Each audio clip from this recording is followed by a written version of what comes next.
Hi everybody, welcome to Pro Tips. I'm Dave Dahl from Martin Guitar, and I am surrounded by guitars.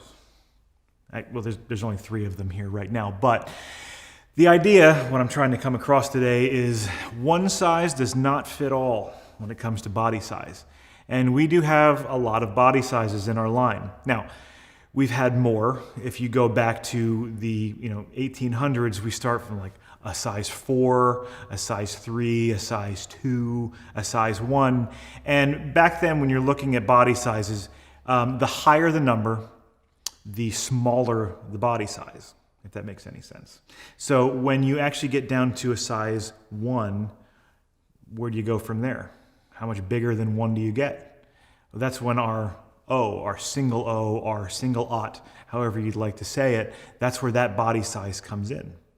And then the next size up from a single aught, single O, would be a double O, and then a triple O, and then a 4O or quad aught or 4-aught, or I'm trying to think of however many ways I've heard other people say it. Now, not to be confusing, but the 4O is the exact same body size as an M. But wait, now I'm out of numbers and I'm into letters, so I understand the confusion. So here we go. The single O is a little bit bigger than the 1. Okay, it's a standard, what you would see, especially in modern instruments, what our 14 fret body size, and what I mean by 14 fret is the neck joins the body at the 14th fret. That's the smallest one that we have starting with O. Double O is a little bit bigger. Triple O is a little bit bigger than that. If I want to throw another cousin in there, I will say the OM, which is an orchestra model. The only difference between a triple O and an OM is the scale length. Triple O's are typically a 24/9 scale. OMs are typically a 24/5 scale. The next one up from that would be that M, which is the exact same body size if you look at it from the top down as a J. The difference between a J body and an M body is the depth. The only difference is that depth. It's a triple O depth instead of a dreadnought depth.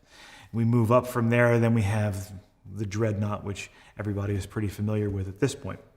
So what I have here, I have a couple of our X Series guitars. They're the PA5K. So spruce top, Koa, HPL on the back. This is a dreadnought size.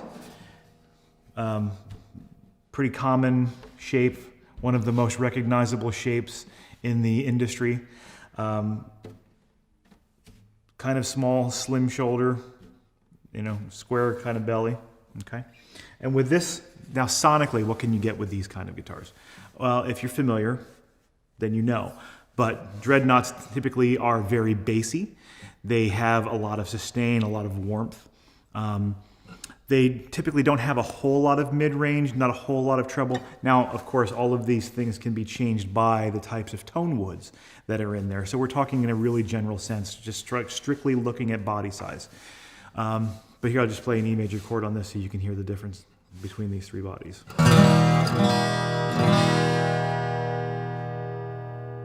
So you get that warmth, that low end from it. Now, if I go down to this one, this is an OMC Koa, exact same thing. Spruce top, Koa HPL on the back and sides. So basically the same woods and HPL as this guitar, but it's a OM. So again, with the OM, the scale length is going to be the same as that, but with the OM size, you have the thinner body depth. The shoulder is going to be a little bit slimmer. The belly is going to be a little bit slimmer. Sonically, what you can expect with this kind of thing, a little bit more mid-heavy, slightly less bass, a little bit more treble. Great guitar if you want to cut through the mix. You don't always want to record with a dreadnought. You don't always want to record with a J. And maybe not even just recording. If you're playing with an ensemble, you're playing with a group of your friends, you want the leads to come out, maybe something this size would be the one to do it because it's going to jump out. The highs are going to jump out a little bit more. So here's the same chord on this size. Notice not quite as loud, definitely more mid and treble heavy, but still has that nice round bass to it. And I know you're sitting at home right now thinking, what if I had something that was in between? Lucky you. This is our GP, the Grand Performing Body. Now the difference between this and these guys, if you look at it a little bit bigger in the waist, it is the D depth, but still kind of a small shoulder. This is sonically, aesthetically, comfort level, all of those things were designed to be in between the D and the OM. So a little bit easier to hold. If you're a bigger person like I am, it fits you maybe a little bit better than, say, that does. But sonically, it really sits in the middle of the two. So you're still going to get the warmth and the depth and the bass of the Dreadnought. You're going to get the cut of the sound and the high end and the mids of that one. So, E chord on this one.